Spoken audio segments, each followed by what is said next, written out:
Welcome back to the deep dive. Today, we're plunging into a concept that often stirs up a lot of contemplation Hmm. and sometimes, yeah, a little confusion. The third step in recovery. Mm, It's a foundational idea, definitely, but the way it's usually phrased can be a bit of a head scratcher for some folks. right. It's that pivotal statement.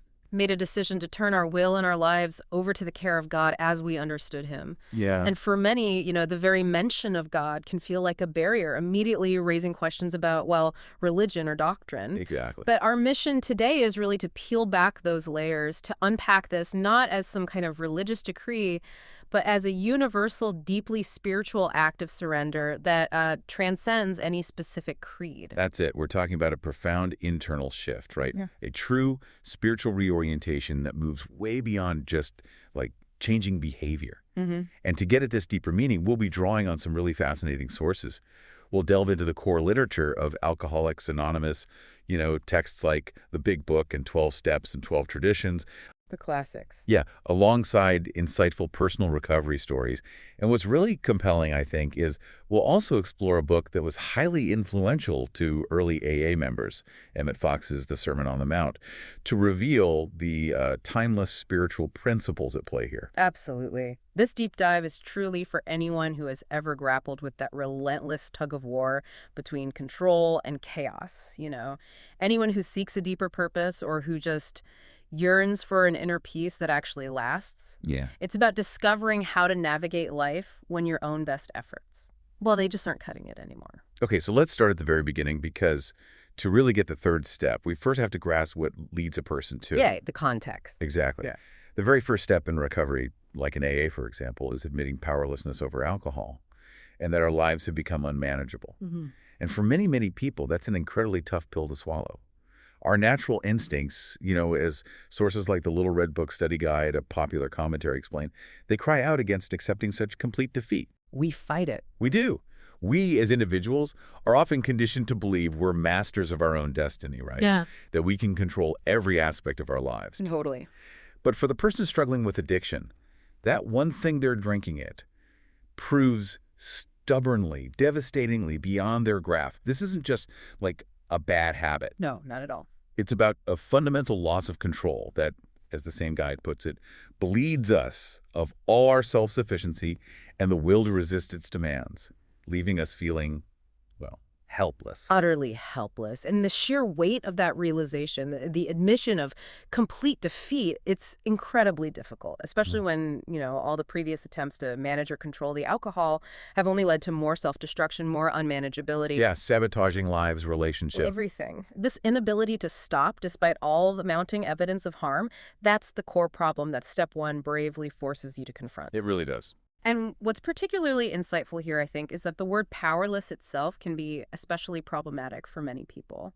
This is highlighted really powerfully by Stephanie Covington, who works extensively with women in recovery. Okay. She points out that many women, in particular, were traditionally taught, to let others control their lives or to suppress their own agency. Right, that historical context. Exactly. So for them, admitting powerlessness might appear to be just one more instance of a familiar one-down position, which just seems like too much to ask. Wow. Yeah. Covington states, and I think this is crucial, it can be difficult to acknowledge we are powerless over our addictions because we already feel powerless in so many other areas of our lives.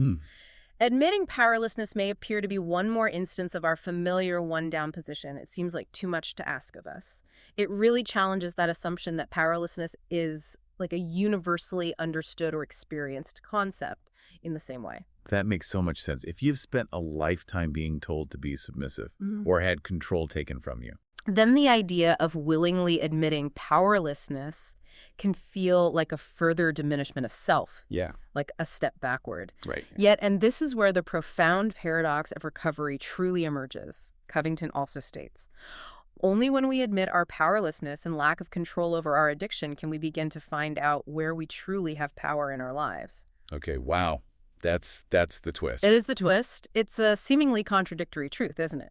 That by letting go of the illusion of control over the addiction, a person can paradoxically reclaim genuine agency and find true power in other healthier aspects of their life. That reframing is truly Yeah. compelling. So we're talking about a kind of strength that doesn't come from pushing harder, but from letting go. Hmm. It's a complete inversion of how we often define power in the world. Totally inverted. We're so used to believing strength lies in exerting our will, right? Hmm. Pushing harder, dominating circumstances. But here, the path to true strength, to finding true power, begins with admitting profound weakness, conceding defeat to something overwhelming. Can you maybe unpack for us what this true power actually looks like in practice? Like beyond just stopping the behavior, what does it enable someone to do or be? Yeah, that's a great question. It's really a fundamental shift in where we locate our agency, our sense of control. So instead of trying to control the uncontrollable, which is just exhausting and ultimately futile when it comes to addiction, this true power emerges from aligning with what can be controlled. Okay, like what? Like our responses, our attitudes, our willingness to seek a different path. It's the power to make conscious choices, not choices driven by craving or compulsion, but by a deeper wisdom, maybe. Okay. It enables someone to truly respond to life rather than just constantly react to it in those old patterns. Respond versus react. I like that. Yeah. It's the power to rebuild trust, to actually be present in relationships, to pursue genuine interests again, and, critically, to develop self-awareness and, importantly, self-compassion. It's not the power over something like we usually think of it, but the power to be authentically oneself, finally free from the sort of tyrannical grip of addiction. It's the strength to live deliberately and purposefully, having learned to let go of what wasn't serving them. That's a powerful distinction. And that leads us perfectly to the next layer of this, because many of us, especially initially, might think, okay, I just need to try harder, use more willpower. The classic approach. Right. We believe if we just grit our teeth and apply more mental force, we can overcome anything. Yeah. But our sources reveal a deeper truth about why this approach is often, well, frankly, doomed to fail. Yeah. It's not just a moral failing or a lack of trying. There's a profound biological and psychological mechanism at play here. Precisely. When we talk about addiction as a chronic neurobiological disease, like experts Gabor Mate and Caroline Knapp explain, we're essentially saying it's not just a moral failing or a lack of willpower. It's physiological. It is. It's a condition where the brain's very chemistry and structure have been altered. Think of dopamine, right? It's your brain's feel-good messenger, the neurotransmitter signaling reward and pleasure. Normally, things like a good meal, a kind word, a beautiful sunset, they release a healthy, natural amount of dopamine, making you feel content. Right, the normal stuff. The normal stuff. But alcohol, especially over time, floods the system with this massive artificial dopamine surge, a much larger and quicker hit than anything natural. Okay. So the brain, trying desperately to reestablish its equilibrium, its balance, and avoid this constant overstimulation, it then reduces the number of its dopamine receptors. Oh, wow. Yeah, it's like turning down the volume knob on your natural happiness. So now you need more and more alcohol just to feel normal, let alone that initial high. That's the tolerance building. That's tolerance, exactly. Yeah. And that is the biological trap, making conscious control incredibly difficult. Caroline Knapp vividly describes how alcohol wreaks havoc on the brain's natural systems of craving and reward. Wreaks havoc. Yeah, compromising the functioning of the various neurotransmitters and proteins that create feelings of well-being. The brain literally gets rewired to prioritize the substance. So it depletes its own ability to feel good naturally. Exactly. It depletes its natural ability to create feelings of joy and contentment on its own. And as Annie Grace notes, the assumption that alcohol makes you happy includes this unspoken assumption that not drinking will make you unhappy. Reinforcing the cycle. Totally reinforces the cycle. It's a behavioral trap where, as Grace puts it, addiction begins with the hope that something out there can instantly fill up the emptiness inside. But that hope only leads to further emptiness and dependence. And Dennis Holey highlights that alcohol blocks out the reality of life for the alcoholic, even as it's causing all this mental, emotional, physical, financial, and spiritual pain. So there's this disconnect, this cognitive dissonance. Huge disconnect. The drug promises escape but delivers increasing misery, and the brain is too altered to fully process that truth anymore. So bringing all this together then, what does this all mean for the individual trying to break free? I mean, it sounds like our brains get rewired, and our conscious mind, our so-called willpower, is up against a formidable, almost invisible opponent. That's a great way to put it. It's not a fair fight, right? Not when the very mechanisms designed for pleasure and reward are hijacked. Right. And Richard Peabody, who was an early influence on AA, he even observed that habit of thought is more powerful than will, suggesting that a true cure involves mental training.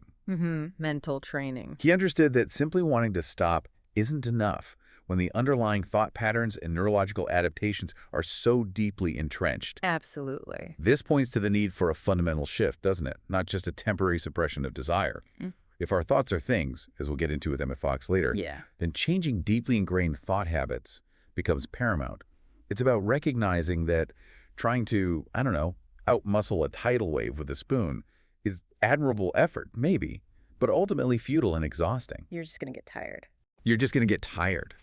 So if we accept that our own willpower is often outmatched, it naturally begs the question, where do we turn then? Yeah. That realization of powerlessness and the limitations of self-will, it really sets the stage for step two, that glimmer of hope that something greater than ourselves might be able to restore us to sanity. That opening.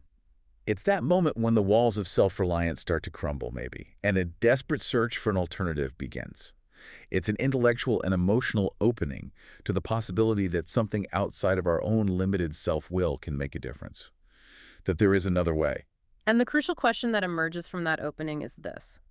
For many people, this isn't about suddenly subscribing to a specific religious doctrine. Yeah, right, not necessarily. It's more about an intuitive leap, maybe an internal conviction, that there must be an alternative to self-will and self-destruction. In Daily Reflections, which is a widely used collection of meditations for folks in recovery. Yeah, I know that one.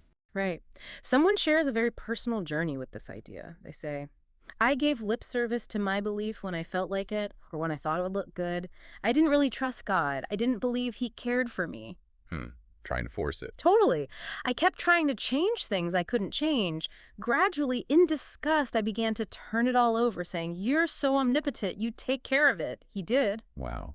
Just letting go out of sheer frustration almost. Exactly. It wasn't about theological precision. It was a practical, almost desperate act of letting go and finding that something else stepped in. Yeah. We also see this so clearly in Bill W.'s account of Ebby's pivotal message to him. You know, a moment of profound influence for AA's co-founder. Right, Ebby Thatcher. Ebby told him, I found I couldn't run my own life. I had to pray to God for guidance and strength, even though I wasn't sure there was any God. Even with the uncertainty. Even with uncertainty. And after I tried hard to do these things, I found that my craving for alcohol left. And Ebby emphasized this key point. You don't fight the desire to drink. You get released from it. Released from it. That's different. So different. This concept of release rather than fighting is fundamental. It means stopping that internal battle, recognizing its futility, and opening up to a different kind of intervention. It's a spiritual intervention, essentially. Okay. And this paves the way beautifully for the third step, which is the concrete decision to act on this burgeoning belief.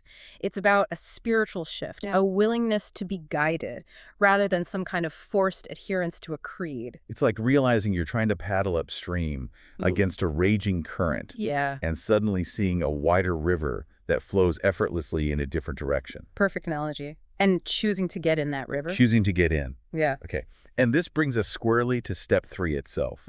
Made a decision to turn our will and our lives over to the care of God as we understood him. The decision. The decision. Yeah. This isn't a passive wish or a vague hope, right? It's an active, conscious choice. It's a pivotal moment, a clear choice to change the fundamental direction of one's life. It signifies a profound shift from struggling against an overwhelming force to intentionally seeking guidance from a source beyond oneself. Russell Brand, in his very accessible approach to the 12 steps. No, he breaks it down well. He does. He simplifies the first 3 steps into just a quick mental nod. Yes, I have a problem. Yes, I see it could improve. Yes, I see that I will need help, and I will accept that help. That's it. He says this is the essential frame of mind needed for recovery. It's not some complex philosophical debate. It's a practical, immediate recognition of reality and a willingness to engage with a new solution. And Brand elaborates that this decision means acknowledging that your previous attempts to run your own life have failed, period. Oof. Tough, but true for many. Yeah. That you have had to resort to addictive behavior to cope, and now you cannot stop on your own steam. It's that brutally honest assessment of past efforts and a recognition of present limitations. Yeah.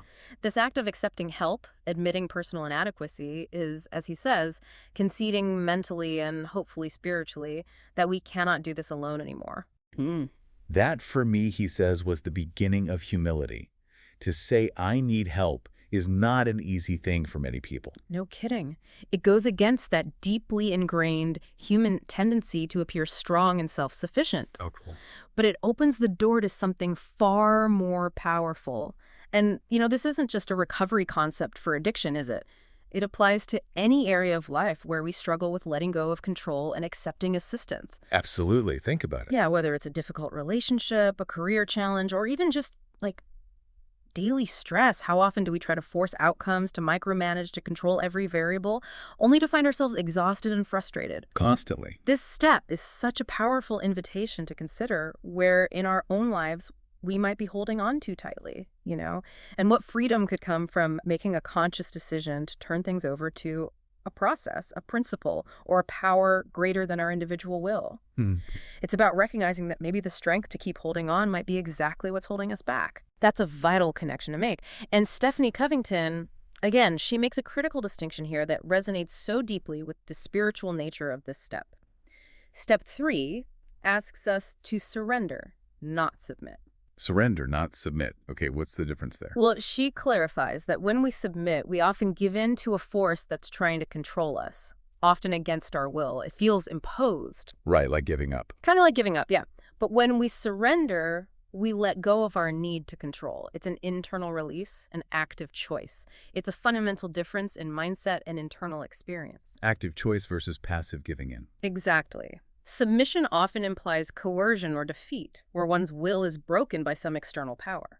Surrender, on the other hand, is an active, often empowering choice. It's about recognizing the futility of fighting certain battles and choosing instead to align with the greater flow, a deeper wisdom. Okay. And this distinction is especially poignant, she notes, for women who, as we mentioned, are traditionally expected to yield to someone else's control. Covington points out, we've all felt the pressure to let parents, husbands, bosses, doctors, and other authority figures make important decisions about our lives. That reigns true. Yeah. So for women, the very word submission can trigger a lifetime of experiences where their agency was diminished. Therefore, understanding step 3 as surrender and active release of internal control rather than passive submission to an external authority is just vital for their empowerment and true recovery. It totally transforms the act. It does. It transforms it from one of perceived weakness to one of profound strength and self-determination. That reframing of surrender versus submission is truly critical. So it's not about being weak, but about actively choosing a different kind of strength by letting go. That feels almost revolutionary. It kind of is, isn't it? It acknowledges that our attempts to force things often lead to more struggle, and that a different kind of strength is found in letting go. It reminds me, the ancient philosopher Augustine, in his Confessions, he spoke of how God resisteth the proud, referring to his own pride and believing his mutable nature was immutable. Ah, interesting connection. Yeah. This act of surrender in step 3 feels like a profound rejection of that ego-driven pride, that insistence that we know best and we must be in charge.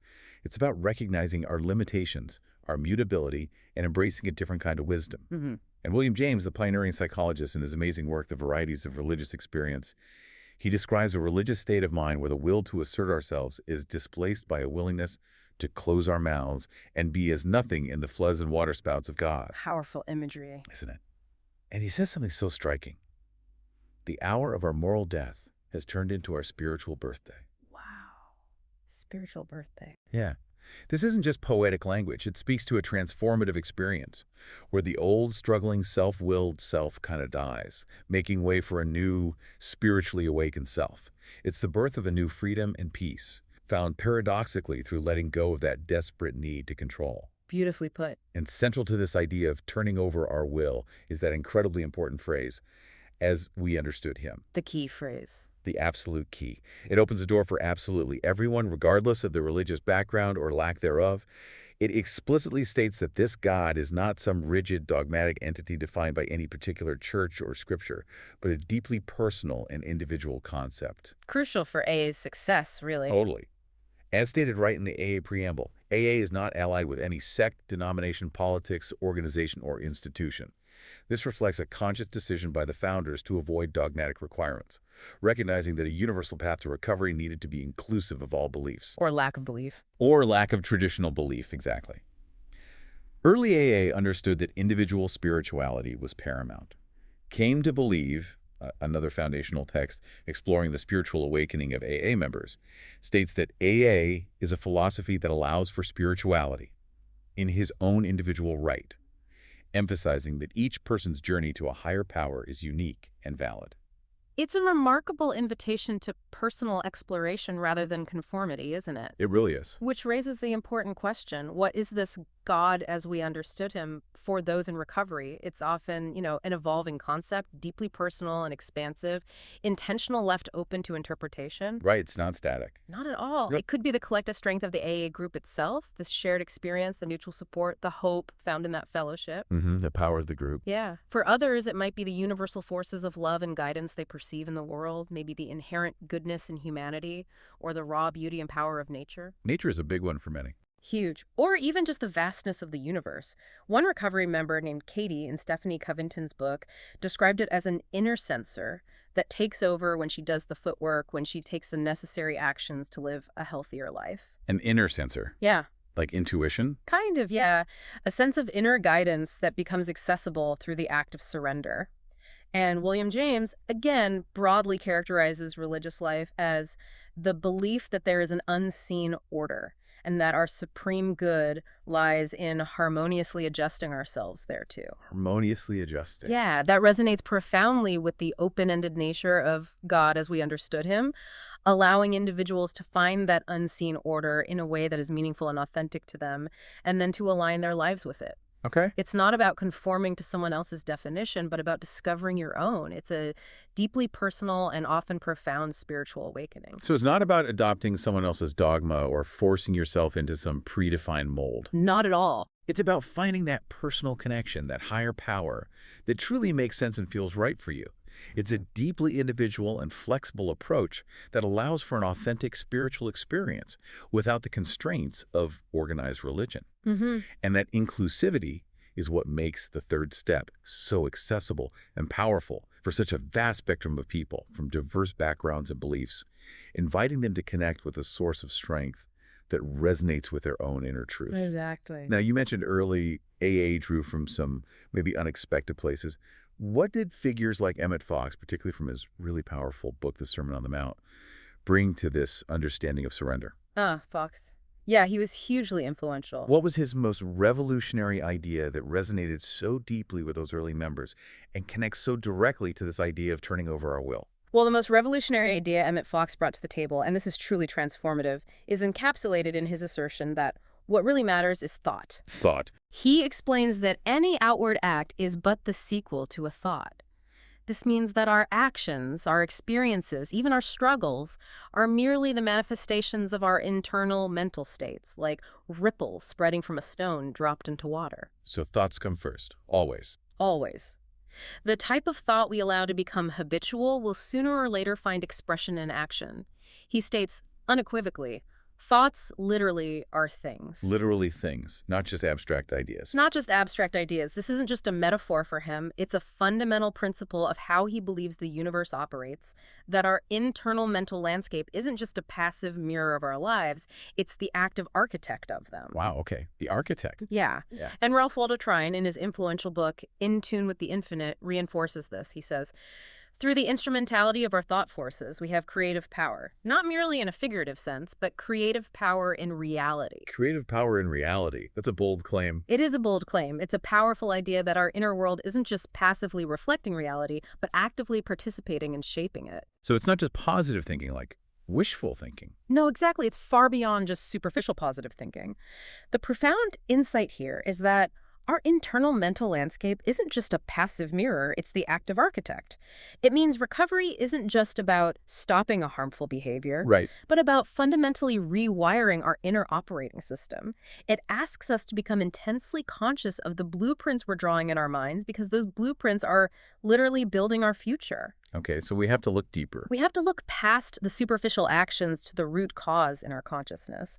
This aligns perfectly with James Allen's timeless wisdom in As a Man Thinketh, which posits, men do not attract that which they want, but that which they are. Ooh, say that again? Men do not attract that which they want, but that which they are. He goes on. Only himself manacles man. Thought and action are the jailers of fate. They imprison, being base. They are also the angels of freedom. They liberate, being noble. So you don't get what you wish for, you get what you are. Essentially, yeah. If your deepest, most habitual thoughts are about craving, fear, self-sabotage, that's the reality you'll keep building, regardless of what you say you want on the surface. Fox would add that his wishes and prayers are only gratified and answered when they harmonize with his thoughts and I actions. have to line up. They have to line up. The profound implication for recovery, then, is that if you truly want to change your life, you must change the quality and direction of your thoughts. It's not enough to simply stop a behavior. You have to address the underlying mental landscape that drives that behavior. Right. This means becoming acutely aware of what thoughts you're entertaining, nurturing, allowing to become habitual, because those thoughts are the very seeds of your future actions and experiences. So it's not enough to just stop using. Yeah. You need to transform the inner landscape. You need to change your core way of thinking and perceiving the world. Exactly. It's a fundamental concept that moves beyond mere behavioral modification to a deep spiritual restructuring. And Fox goes even further, doesn't he? Describing the one way under the sun by which humanity can truly attain harmony, health, prosperity, peace of mind. He's not suggesting a multitude of paths, but a singular, effective approach. Right, which raises the important question, what is this one way? Fox's core idea is that this one way is by bringing about a radical and permanent change for the better in his own consciousness. Radical and permanent change in consciousness. Yes, this is the one and only way. There is no other. He's incredibly firm on this. He argues that for countless generations, humanity has tried every other conceivable approach, designing innumerable schemes to bring about happiness by making changes to external conditions. Like changing jobs, partners, locations. Exactly, hoping that will bring lasting peace while leaving the quality of mentality untouched. And he says always the result has been the same failure. The external fix doesn't work if the internal is unchanged. Precisely. This change in consciousness is the straight gate that Jesus speaks of here, Fox says, implying it's a narrow, challenging, but ultimately rewarding path. It demands a complete overhaul of one's internal world. Okay. And this speaks so directly to the experience of people in recovery. Many initially focus on stopping drinking or using, but soon realize that true, lasting recovery requires a much deeper transformation. Yeah, the work goes deeper. It has to. As Katie, that woman in recovery from Covington's book, articulated, we're going deeper than alcohol, drugs, or food to see what we are really recovering toward. I've been on a quest. There's more going on, more to learn here. Recovering towards something. Yeah. She recognized that mere abstinence wasn't the end point, but the beginning of a profound spiritual and psychological exploration, a transformation of her very being and how she perceives reality. It's about understanding that true, sustainable change originates within and then ripples outward to transform your entire life, creating a new reality from the inside out. That's it. That emphasis on a radical and permanent change in consciousness is truly powerful. It tells us this isn't about tinkering around the edges, but about a foundational shift in how we process and experience life. And Fox also highlights a powerful, sometimes misunderstood concept about how the universe responds to our actions. The law of retribution. Ah, yes, the law of retribution. This isn't about arbitrary punishment from an angry deity, right? But a precise, impersonal mechanism. Exactly. What's fascinating here is that it emphasizes personal responsibility and consequences, not as punishment from, some angry god, but as an inherent self-regulating mechanism of the universe, like a natural law. Like gravity. As impersonal and unchanging as the law of gravity, Fox says. The core idea, as he explains it, is, with what measure ye meet, it shall be measured to you again. What goes around comes around, basically. Basically, but with real precision. Every act, every thought, every treatment of others, good or bad, returns to us. It's a cosmic law. And Fox is very specific, leaving no room for ambiguity. For every time that you cheat, you will be cheated. Yeah. For every time that you deceive, you will be deceived. For every lie that you utter, you will be lied to. Every time that you neglect a duty or evade a responsibility or misuse authority over other people, you are doing something for which you will inevitably have to pay by suffering a like injury yourself. Wow, that's quite direct. Extremely direct. He asserts that if people truly understood this as literally true, it would have the profoundest influence on their conduct, far more than any external laws or human-imposed punishments. Because the consequence is built in. It's built into the fabric of reality, according to Fox. This understanding encourages us to align our actions and thoughts with love, integrity, compassion, knowing they will ultimately return to us. And this connects to later steps too, right? Like step 9. Absolutely. It finds a direct echo in Step 9 of AA, which calls us to make direct amends to those we have harmed. Making amends means taking responsibility for your part in a relationship. And Covington adds that responsibility refers to the ability to respond appropriately. Ah, ability to respond.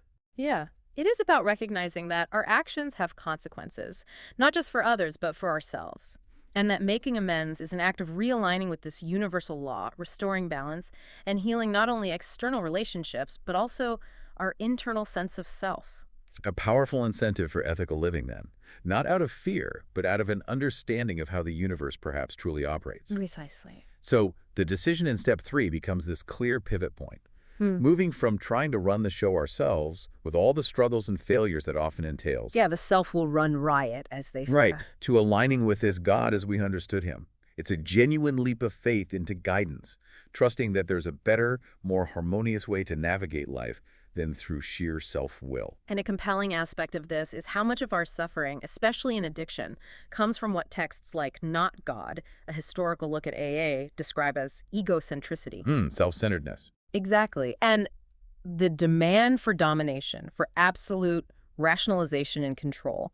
The historical not God concept in AA is precisely about recognizing human limitation as a source of wholeness, not inadequacy. Okay, so accepting limits brings wholeness. Paradoxically, yes.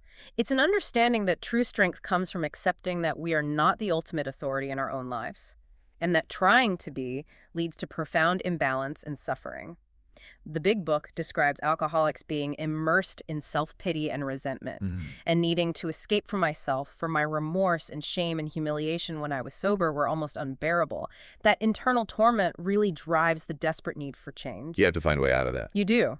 And Russell Brand emphasizes that for him, turning over his will means he is continually asking for help. It's not a one-time surrender, but an ongoing moment-by-moment practice. Yeah, it's not one and done. No. He notes that this practice, though it begins in crisis, continues in everyday living, becoming a constant wellspring of guidance. And V.C. Kitchen, an early Oxford group member whose spiritual principles influenced AA. Okay. He shared how he learned to stop trying to work for God. I learned to let him work through me.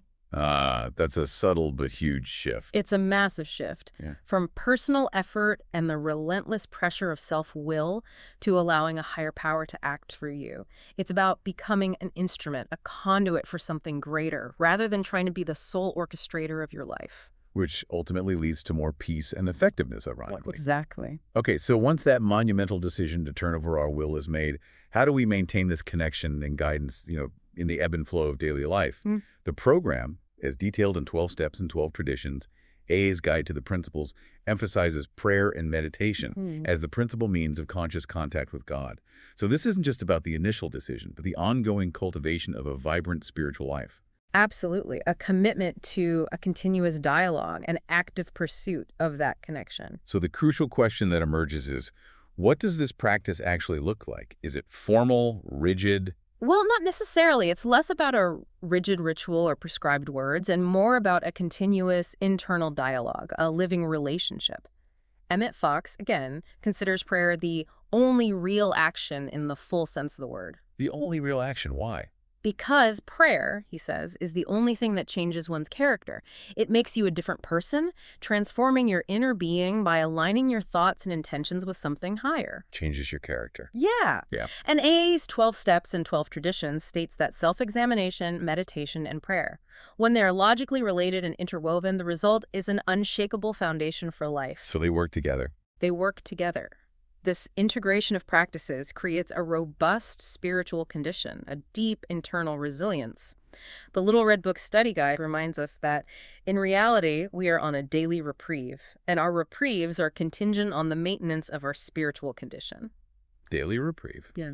Contingent on spiritual condition. That's key. It's absolutely key. This leads to a daily practice of consciously asking for sobriety and guidance, a re-engagement with that higher power each day, as highlighted in daily reflections. But does it have to be, formal, sitting on a cushion for an hour? Not at all. That's the beauty of its flexibility. Daily reflection says you don't need to shut myself in a closet to pray. It can be done even in a room full of people. I just remove myself mentally for an instant. Ah, okay. Just a mental step back. Exactly.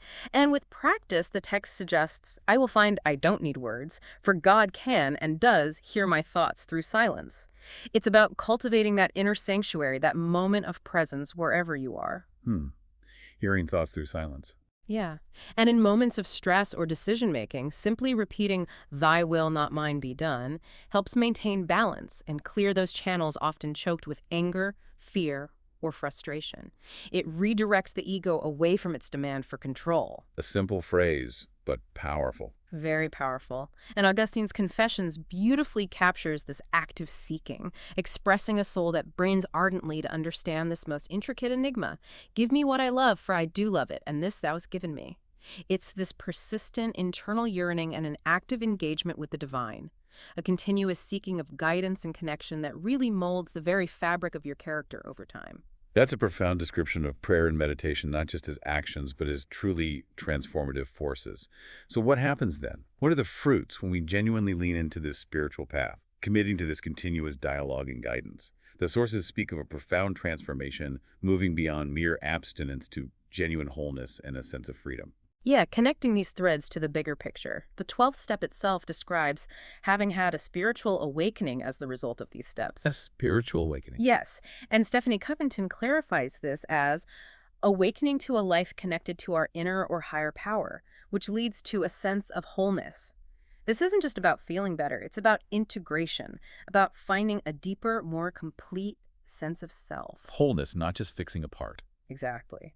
Bill W., in The Language of the Heart, that collection of his letters and writings, states that sobriety is only a bare beginning. It is only the first gift of the first awakening. Oh, with a begin. Yeah. If more gifts are to be received, our awakening has to go on. A new life of endless possibilities can be lived. This journey of awakening continues, unfolding new dimensions of experience and purpose. Wow. William James describes this outcome as a firmness, stability, and equilibrium succeeding a period of storm and stress and inconsistency. He observes that religion, in this broad spiritual sense, transforms the most intolerable misery into the profoundest and most enduring happiness. From misery to enduring happiness. That's the potential transformation. The Daily Reflections mentions the sense of belonging that comes to us from meditation and prayer, a feeling of being quieter inside, more willing to discard little irritations, and belonging to the creative flow of God's world. Belonging to the flow. Yeah, this integration brings wholeness, not just abstinence, allowing individuals to become at one with God and my fellow man, a feeling described eloquently in Daily Reflections. And William James also cites Swami Vivekananda, who taught something really interesting. You are pure already. You are not to be perfect. You are that already. We're already pure. According to Vivekananda, yes, every good thought which you think or act upon is simply tearing the veil. And the purity, the infinity, the God behind manifests itself. This speaks to an inherent spiritual nature just waiting to be revealed. A true self that is uncovered through the process of surrender and spiritual practice. It's like a return to your authentic essence. So this isn't about becoming something you're not, but uncovering the truth of who you already are, just by letting go of what obscures it. Beautifully summarized. It's a journey of self-discovery and revelation, where inner peace and authentic happiness are the natural, organic outcomes of aligning with this deeper truth, with this unseen order. This deep dive really shows us that step 3, and the spiritual path it opens, is about so much more than simply not drinking. Oh, vastly more. It's about recovering our true selves, yes, but equally about forming authentic, meaningful connections with others. It's a holistic transformation that impacts every facet of our being, from our inner world right out to our external relationships. And a compelling aspect of this is the stark contrast with how alcohol can distort connection, right? It creates this illusion that ultimately leads to deeper isolation. Right, the false connection. Exactly. Stephanie Covington points out that women, in particular, often deny our talents and aspirations to stay close to someone else, ignoring our own dreams and pretending we don't have opinions or feelings, which leads to feeling abandoned and disconnected from themselves. Losing yourself in relationships. Yeah. Recovery, however, offers a chance to make better choices about relationships. We can choose to enter into and sustain healthy relationships. And key here, a healthy relationship is an honest relationship. In a healthy relationship, we can be true to ourselves and true to the other. Honesty and authenticity. Yeah, allowing for genuine connection, free from the need to hide, manipulate, or perform. And Sarah Hepla, in her incredibly raw memoir, Blackout. Oh yeah, powerful book. So powerful. She describes drinking as a necessary prop of companionship and commiseration, but her own experience vividly shows how it led to profound isolation and strained relationships. She recounts this incident where she showed up to a dinner late, grabbing a bottle from the table, her dress inside out, and later yelling in a bar, leading to her friend Charlotte choosing her words in this delayed, cautious response. It illustrates precisely how the illusion of connection through alcohol ultimately damages real, honest relationships. It erodes trust and intimacy. Yeah, the opposite of connection. The absolute opposite. And Ruby Warrington adds that alcohol can create a lack of sensation and a lack of emotional connection during sex, despite the initial illusion of feeling sexy or uninhibited. Numbing. Numbing, exactly. Her friend, who is a stripper, notes, and I quote, "It's ironic how everyone drinks to have sex and then the sex is shit." Wow. Brutal honesty. Brutal truth about the emptiness alcohol leaves. Living Sober, that practical guide for staying sober, describes alcoholism as the lonely disease, where individuals feel isolated even among people feeling a deep sense of not belonging. That feeling of being alone in a crowd. Exactly. In AA, members described as loners find they no longer feel alone and can devote themselves to constructive projects. It's a powerful testament to the authentic connection and belonging found in recovery. The shared vulnerability creates a bond far stronger than any artificial stimulant ever could. That's an incredibly powerful contrast. Yeah. The superficial, isolating connection of addiction versus the deep, authentic bonds forged in recovery. And this renewed sense of self and purpose, this profound connection, it naturally extends outward, doesn't it? The spiritual awakening isn't just for us. It's meant to be shared. Yes. The gifts we receive are not meant to be hoarded in isolation. Right. If we connect this to the bigger picture, the spiritual growth fostered by turning over our will naturally leads to a profound desire to help others. Daily reflections reminds us we must carry the message, else we ourselves can wither, and those who haven't been given the truth may die. Wow, that's a strong statement. It highlights the vital, reciprocal nature of the 12th step, which is all about carrying the message to others who still suffer. When the 12th step is seen in its full implication, it is really talking about the kind of love that has no price tag on it, as stated in Daily Reflections. Love with no price tag. Yeah, it's a selfless act, an offering of what has been freely received, recognizing that helping others is a form of spiritual practice itself. As Katie from Covington's book puts it, her business is to do the footwork, to turn it over, and let this God, this inner censor, take over. She then acts as an instrument of that greater power, carrying its message. Doing the footwork, letting the power flow through. Ruby Warrington also notes that a side effect of getting sober curious is often a strong desire to help others, a natural outpouring of the inner transformation. This service is a profound gift of self, and the joy of seeing newcomers grow reminds us of our own journey, reinforcing our own sobriety and spiritual condition. It keeps you grounded. It really does. And 12 Steps and 12 Traditions clearly states each Alcoholics Anonymous group ought to be a spiritual entity having but one primary purpose, that of carrying its message to the alcoholic who still suffers. A primary purpose. That's the ultimate expression of the transformation initiated by Step 3. Turning inward for guidance, then extending that guidance outward to others, creating this beautiful, virtuous cycle of healing and service. It truly is a virtuous cycle. By giving, we receive, and our own spiritual condition is maintained and deepened.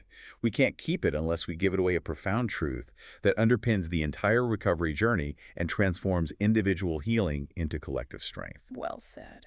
So bringing all this together then, what does this deep dive really reveal about Step 3? We've journeyed through it, seeing it not as some demand for religious conversion, but as a profound universal spiritual act of surrender, heavily influenced by timeless principles like those taught by Emmett Fox. It's about changing our consciousness, letting go of the illusion of absolute control, and aligning with a higher power, however you understand it, for a life of purpose, authentic connection, and profound inner peace. It's a radical internal shift, moving from self-will to a willingness to be guided, which fundamentally alters our relationship with ourselves and the entire world. And this deep dive reveals how a simple yet absolutely monumental decision can initiate a radical inner transformation. It leads to a freedom and a genuine happiness that alcohol could only ever mimic and only ever temporarily. Right. The counterfeit versus the real thing. Exactly. It's a path to being at one with God and my fellow man. As the Daily Reflections puts it, a state of profound peace and belonging that transcends the superficial satisfaction of addiction. It's a recognition that by giving up the battle for control, we open ourselves to a power far greater than our own, a power that can truly restore us to sanity and wholeness, connecting us not just to a higher power, but to our truest selves and to humanity. The transformation of the will from self-centeredness and that relentless drive for control to being guided by something greater is truly the cornerstone of this spiritual journey. It's about finding strength in humility and discovering a life of boundless possibilities that were previously obscured by the relentless demands of addiction and the illusion of self-sufficiency. So maybe a final thought to leave listeners with. Consider how the simple yet profound act of surrendering control in just one challenging area of your life right now might open up unforeseen pathways to freedom and genuine power in all others. What unseen order might you begin to harmonize with when you truly let go of the desperate need to control everything?